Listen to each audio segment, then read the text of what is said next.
evening mga boss, mga kaangkol. Welcome back sa ating panibagong cooking video. Dahil magluluto tayo ngayon ng adobong pusit tsaka calamares. Ito yung mga sangkap natin gagamitin para sa adobo natin mga boss, mga kaangkol. Luyas, sibuyas, kamatis, pepper, spread onion, tsaka bawang, kunting laurel. Tsaka ito naman yung sa calamares natin mga boss, mga kaangkol. Nakahalo na yung mga breading natin dyan. Tsaka ito yung calamares natin. So, let's start.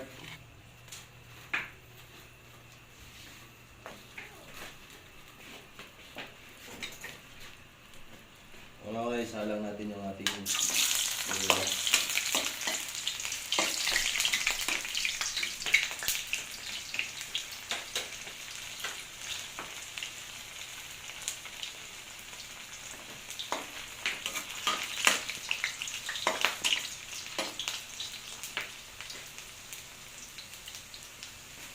next is bawang.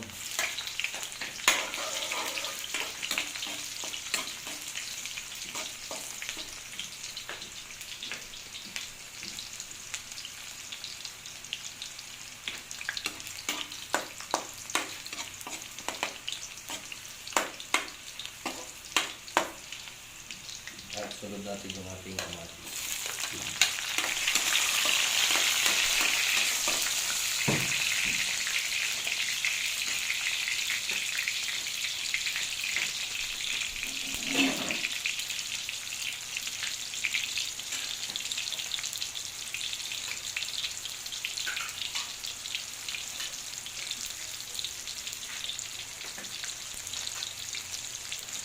Takpan.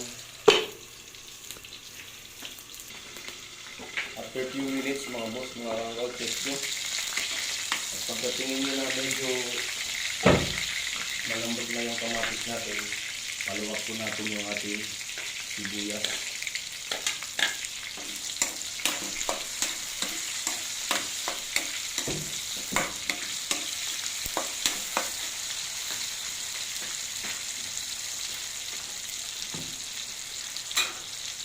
At eto, pusit.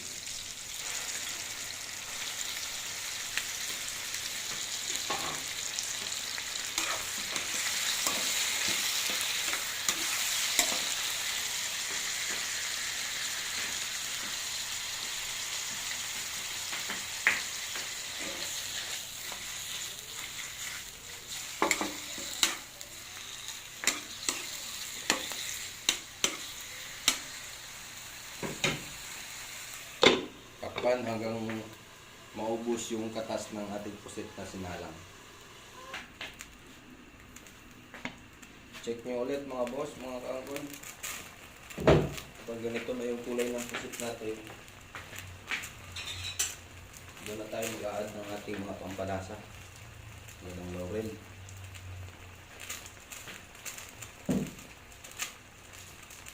bitchin,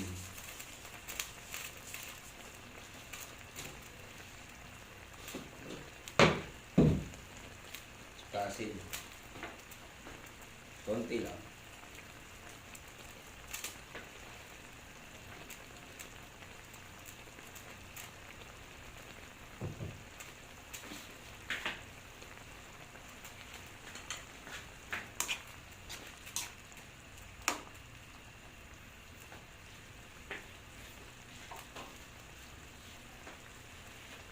At pag ako kasi nagluto ng adobong pusit mga boss, mga kaangkol, dinilinis ko muna yung laman loob niya.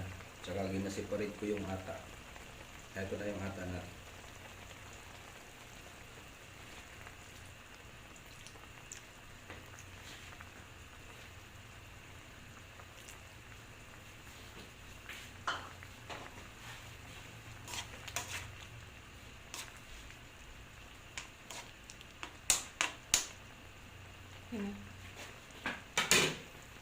Takpan ulit. Ito. At pagkalipas po ng mga ilang minuto, pag medyo nabawasan na yung sabaw natin, mag-aada naman tayo ng sinamakan. Baka naman lisa. Malakas ang pinakamadalisa to. Lisa. Ka naman. Sinong Lisa? Alam na yan. Hindi na kailangan ibanggit yung apelyido. Eh, baka Lisa Manuba naman yan. Lisa Dacumus lang naman. Tsaka susunod natin yung paper natin. At lagyan natin ng konting toyo. Dagdag lasa na rin. Malayo pinanggalingan ng ano mo. Suka mo. Sultan Kudarat pa.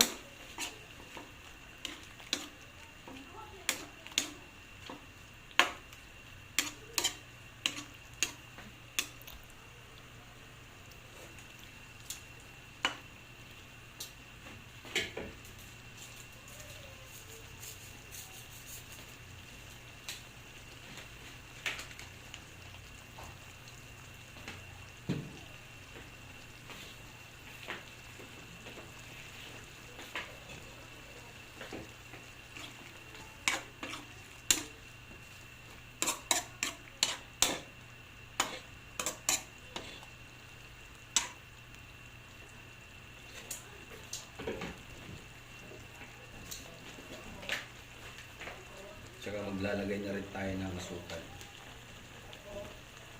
Para medyo manamis-namis yung texture niya. Baka maging Korean na ano naman yan ha. Korean seafoods. Tamis-tamis.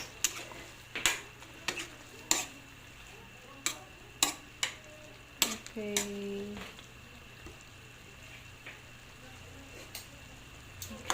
Yan na. Ay, gutom na ako.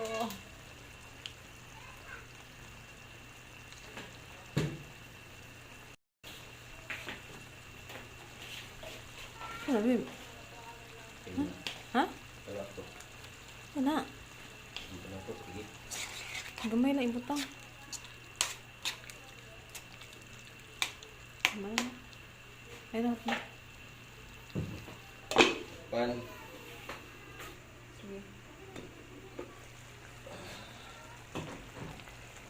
Lagay na natin yung ating dahon ng sibuyas.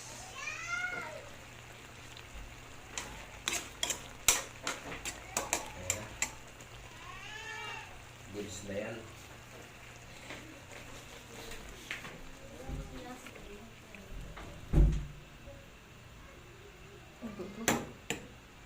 Ba't yung pagyan?